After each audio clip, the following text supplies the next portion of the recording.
As Edge of Eternities approaches, many Magic the Gathering players ask the question, what is the most powerful, most over-the-top card that could possibly be revealed in this intergalactic space age set? Well, it just so happens that Tolarian Community College has a preview card that is going to blow you away. You have never seen anything like this before, but here, you'll see it for the first time anywhere right after I spend about 28 minutes talking about other Magic cards to pad out the runtime. But then, I will reveal my preview card right after an ad for my next big giveaway on Whatnot. And what? It's been leaked! Donsire, Sunstar Dreadnought, my preview card that deals 100 damage every time you attack, is all over the social media. Every single tube of the internet, from Blue Sky to MySpace to whatever the hell this is, has seen the card that I was supposed to reveal here today. No. How the heck am I supposed to milk an entire video out of this now? All right. This isn't the first time it's happened. I've had preview cards linked before, and luckily, if you recall from when they leaked my Merfolk preview card way back in original Ixalan, I know what to do, which is handle it professionally.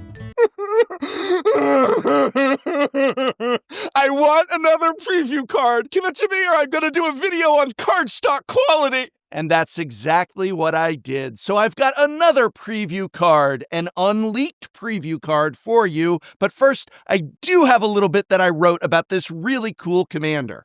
And hey, I won't even run an ad in this video, so there's not going to be any moment where I talk about how I'm giving away 3 Play Booster boxes of Final Fantasy on my next Whatnot stream this Friday, July 11th at 3 p.m. Pacific. No way. I will not run an ad for that giveaway, nor tell you that when you sign up via my invite link at www.whatnot.com/invite/Tolarian College, you get a $15 credit to spend on anything that you want on Whatnot. No ad in this video. Great. Let's just get to the cards. We'll start with my first leaked preview card, presented for the first time in HD and not on some potato cam footage. Many Magic the Gathering players ask the question, what if you could deal 100 damage every single time you attack? Our first new preview card does just that. It's Donsire, Sunstar Dreadnought, a 5-mana legendary artifact that's a spacecraft, which is a new artifact type debuting in Edge of Eternities. And yes, this and other legendary spacecraft can be your commander. Legendary artifacts, too. They made this change for Edge of Eternities, but I may just pull up to my commander pod with my HMS Titanic deck. It's not a metaphor for man's hubris, it's my new commander. Spacecraft functions similarly to vehicles, in that you can tap a creature to activate their Station ability. Station! All right, I promise not to make that joke throughout the video, or even throughout preview season. Bill and Ted aren't even Magic cards. Yet. But unlike vehicles, you can only activate this ability at sorcery speed, and it doesn't make your spacecraft a creature right away. Instead, the ability puts charge counters on your spacecraft equal to the tapped creature's power. Once you reach certain charge counter thresholds, your spacecraft gains the corresponding abilities. At 10 counters, Donsire gains whenever you attack. Donsire deals 100 damage, wow, that's a lot, to up to 1 target creature or planeswalker. And at 20 counters, it becomes a 20/20 flying creature. The 100 damage ability represents the Donsire's Horizon Javelin, a weapon of incredible might, powerful enough to turn a black hole into a blazing star, equivalent in strength to 50 bears. Oh, snap!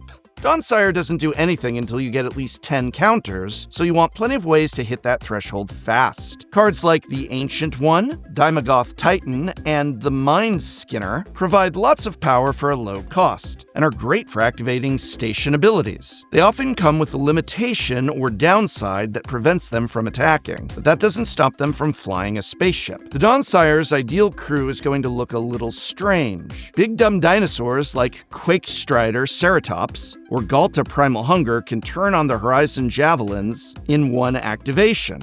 And really, a crew like this is actually on theme for another Universes Beyond property. Dinosaurs! on a spaceship.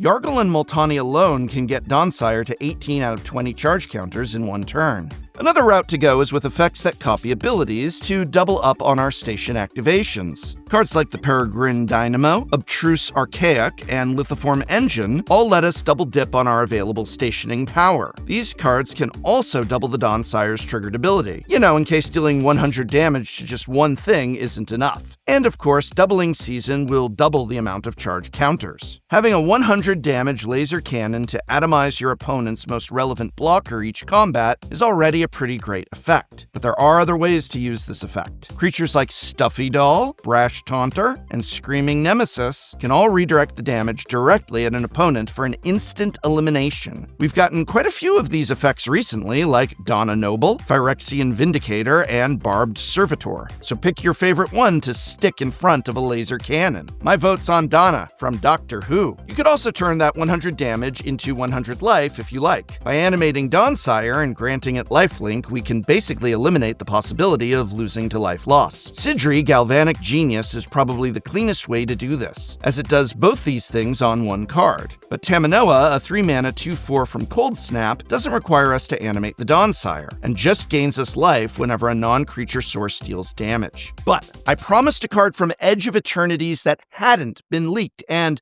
at least as of the filming of this video, I don't know what's going to happen in the next 48 hours, I've got a never-before-seen mythic. That's right, they gave the prof a mythic this time. No more commons and uncommons for me. And I'm so excited to show you this next card that I will not waste your time by reminding you about my big giveaway of Final Fantasy boxes this Friday, July 11th at 3 p.m. Pacific on Whatnot. Now, if YouTube inserts an ad break here, that's just YouTube. That's not my fault, but don't worry. They only do that when you have like a 2.5-second pause.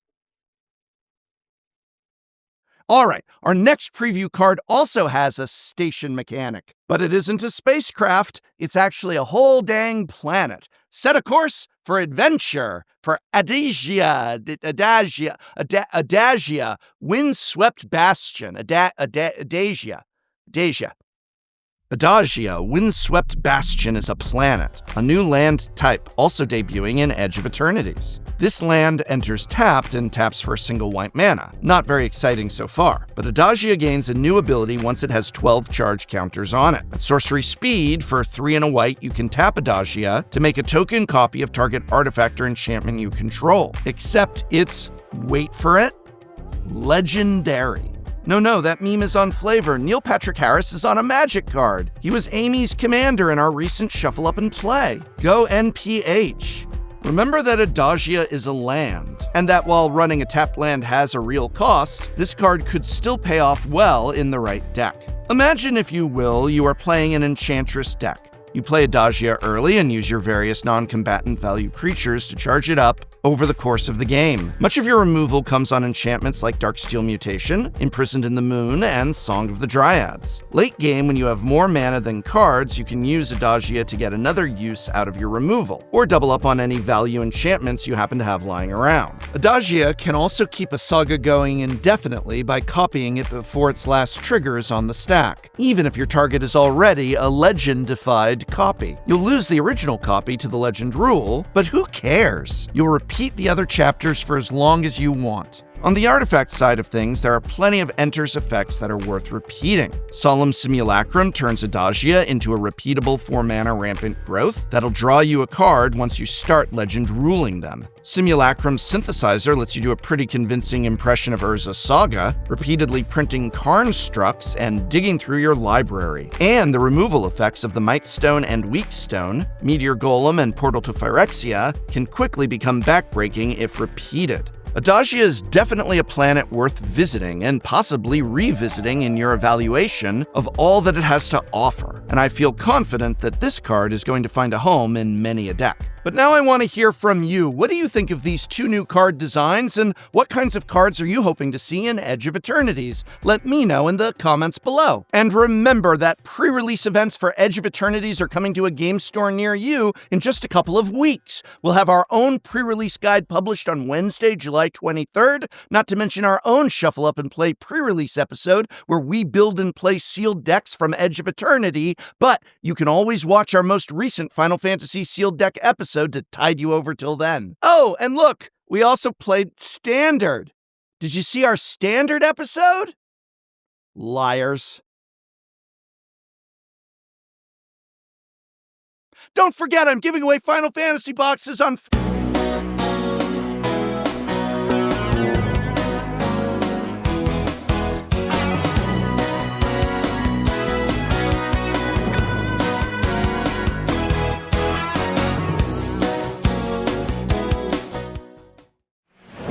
Next time on Shuffle Up and Play. Today, I have brought in CEDH players, but we've built casual decks. I told you bracket 1. You did not. Yes, I did. You said changing the rules. You texted me. I came up with this content idea. I thought it was just casual. I know it was a firm bracket. Wait, what's yours? Is your higher Mine's bracket? bracket 1. Okay. You're always bracket 1.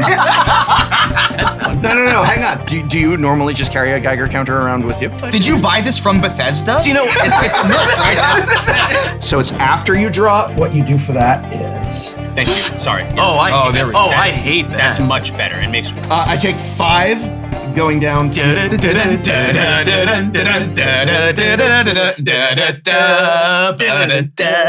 don't know what this is. What are you doing? It's the tune Take 5. It's a jazz standard. You got Brubecked.